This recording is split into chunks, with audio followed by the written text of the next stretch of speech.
Быть грамотным нужно, но насколько это возможно?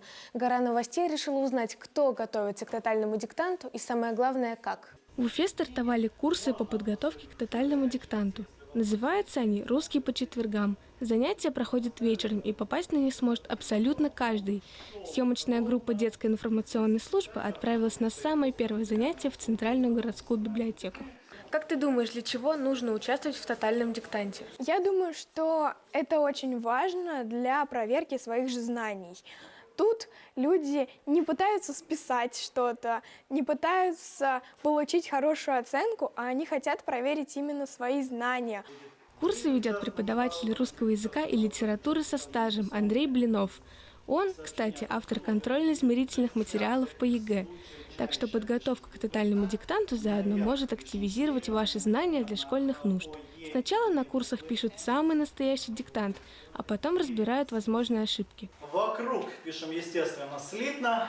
Все ходило ходуном, оба слова через «о».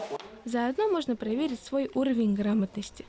Как думаешь, какие были особенности в данном тексте? Если сравнивать с обычными школьными экзаменационными работами, как ЕГЭ или ОГЭ, он был сложнее. Там было больше сложных случаев постановки запятых, там были сложные слова, которые невозможно там понять, как они пишутся. Это вот чисто словарные слова, которые нужно знать именно их правописание. В этом году тотальный диктант будет на космическую тематику.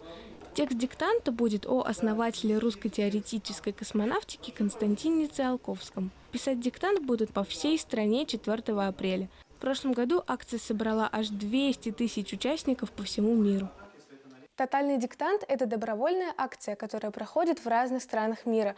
Авторы текста – современные писатели и поэты. Тексты должны быть такие, чтобы было реально интересно их писать. Алиса Захарова, Рамазан Мусин специально для «Горы новостей».